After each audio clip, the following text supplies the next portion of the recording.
Members of the Federal Reserve Board are nominated by the president, but unlike members of the cabinet, they do not serve at his pleasure. Right now, one Fed governor, Lisa Cook, serves despite President Trump's displeasure at his unprecedented attempt to fire her, the first black woman on the board, appointed by President Biden for a 14-year term. The president's attempts to meddle with the independent Federal Reserve shook confidence in the dollar, sending the value of the currency falling today. And Cook is fighting back. Nancy Cordes is at the White House tonight. Nancy? Maurice, Cook was appointed to serve until the late 2030s, and Trump's bid to fire her marks the first time in 111 years that a president has tried to remove a Fed governor. It comes after Trump was discouraged from firing the Fed chair, Jerome Powell, out of concerns it would damage the Fed's long-held independence. She seems to have had an infraction, and she can't have an infraction. A standoff is brewing between President Trump and economist Lisa Cook.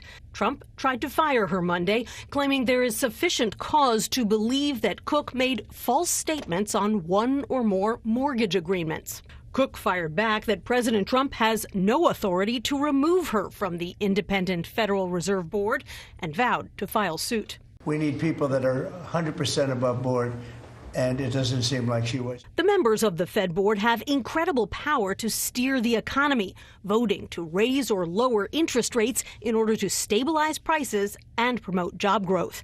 Trump has railed against the Fed's cautious moves for months. The Fed should lower the rate. 10 days ago, a little-known government office called the Federal Housing Finance Agency, run by a Trump ally, issued a criminal referral for Cook, saying she had claimed 2 different homes as her primary residence. That same agency recently went after 2 longtime Trump critics, California Senator Adam Schiff and New York Attorney General Letitia James. You have spoken out very strongly for a long time about what you see as the weaponization of government.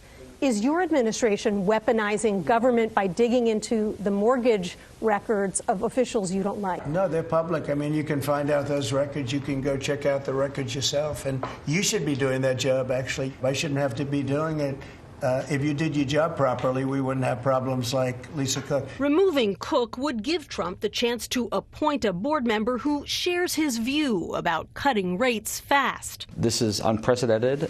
It's dangerous. Michael Strain is a top economist at the conservative American Enterprise Institute. The only way you get a credible commitment to low and stable inflation is if the Fed is not taking its cues from elected officials and is instead making interest rate policy based on economic facts and circumstances.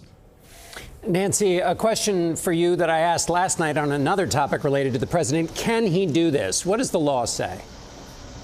Well, John, the Supreme Court actually just affirmed in May that the president can only fire a Fed board member for cause, in other words, for misconduct on the job. And Cook's lawyers are arguing that in this case there is no cause because she hasn't been charged or convicted for anything, and the mortgage records in question are from 2021 before she was even appointed. Tonight, both the Fed and the president say they're going to abide by whatever the courts decide, and it's possible this could go all the way to the Supreme Court.